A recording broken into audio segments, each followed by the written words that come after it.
নমস্কার ভিউয়ার্স, আমি ড্যানি আর আমার নেট গাইড ইউটিউব চ্যানেলে তোমাদের স্বাগতম। আজ আমি তোমাদের দেখাবো এমপ্লয়মেন্ট ব্যাংকের যে নতুন লিস্ট বেরিয়েছে, সপ্তম লিস্ট।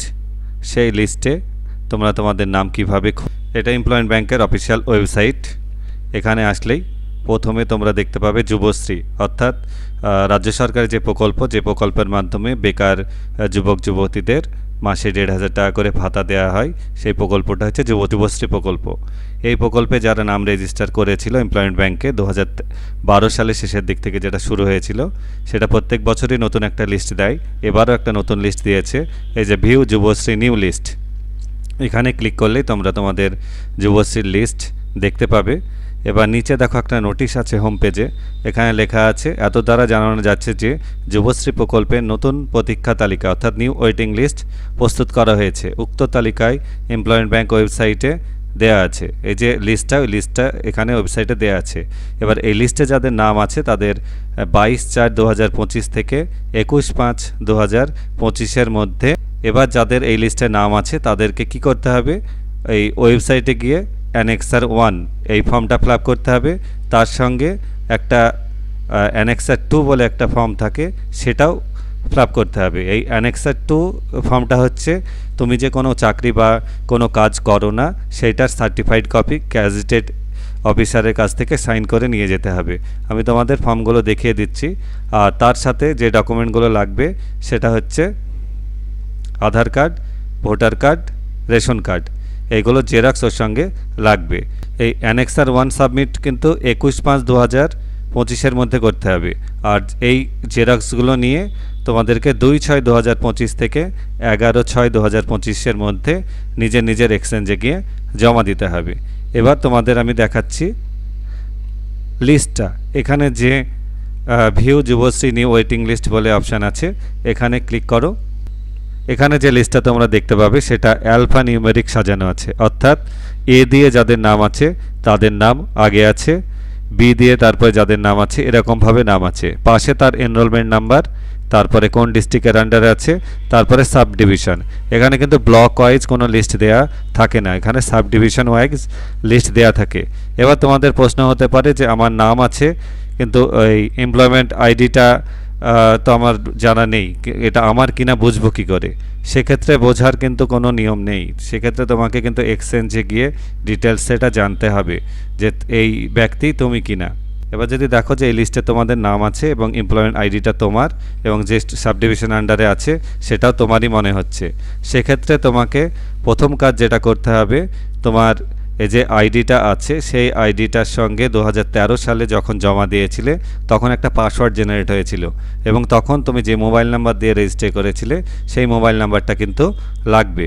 এবার যদি তোমাদের সেই মোবাইল নাম্বারটা চেঞ্জ হয়ে যায় বা মোবাইল কোন পাসওয়ার্ড দিয়েছিলে সেটাও তোমার কাছে না থাকে, সেক্ষেত্রে তোমাকে অবশ্যই তোমার এক্সচেঞ্জ অফিসে যোগাযোগ করতে হবে এবং ওখানে যে সংশ্লিষ্ট অফিসার আছে সেই ডিপার্টমেন্টে তার কাছ থেকে তোমাকে নতুন মোবাইল নাম্বার লিঙ্ক করে নিতে হবে এবং পাসওয়ার্ড জেনারেট করে নিতে হবে। এটা হচ্ছে সাবমিট অ্যানেক্সার 1। এই যে অ্যানেক্সার 1 এটা তোমরা অনলাইনে অ্যাপ্লাই করতে পারো। এখানে সাবমিট অ্যানেক্সার 1-এ ক্লিক করলেই কিন্তু তোমাকে এখানে এমপ্লয়মেন্ট আইডি, পাসওয়ার্ড, ওটিপি আর ক্যাপচা কোড লাগবে।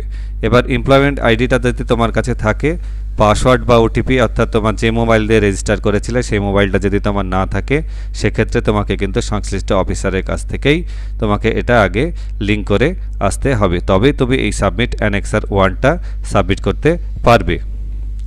এবার অ্যানেক্সার 2 বলে যে অপশানটা আছে আমি তোমাদের দেখাচ্ছি।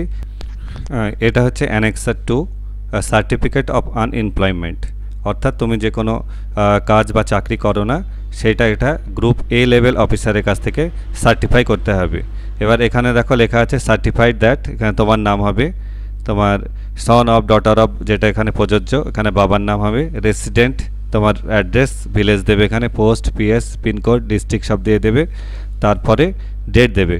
আর এইটা গ্রুপ এ লেভেল অফিসার অর্থাৎ বিডিও বা জয়েন্ট বিডিওর কাছ থেকে এটা সই করে আনতে হবে এবং তার স্ট্যাম্প মেরে তার নাম, ডেজিগনেশন এবং অফিসিয়াল আইডি এটা নিতে হবে। এটা কিন্তু অবশ্যই তোমাকে অ্যানেক্সার 2টা কোনো গ্রুপ এ লেভেল অফিসারের কাছ থেকে অ্যাটেস্টেড করতেই হবে। এই ফর্মটা অ্যাটেস্টেড করতে গেলে অনেক সময় ভিডিও বা গ্রুপ এ লেভেল অফিসার যিনি আছেন তিনি সার্টিফাই করতে চান না, কারণ তুমি যে চাকরি করো সেটা তো তার জানার বিষয় নাই। সেক্ষেত্রে লোকাল অথরিটির কাছ থেকে হয়তো তোমাকে বলতে পারে, যেমন প্রধান বা তোমার লোকাল এমএলএ যে আছে তার কাছ থেকে সার্টিফাইড নিয়ে যেতে যে তুমি চাকরি করো না, তবেই এই ফর্মটাই হয়তো তিনি সই করবেন। সুতরাং এই ফর্মটা তোমরা আগে থেকেই চেষ্টা করবে সই করে নেওয়ার, কারণ এই ফর্মটার জন্য তোমাকে অনেকটা ঘুরতে হতে পারে। তারপরে যে এই অ্যানেক্সার 1 এই ফর্মটা এখানে অনলাইনেই তোমার সাবমিট হয়ে যাবে। সেক্ষেত্রে তোমার পাসওয়ার্ড আর ওটিপিটা লাগবে।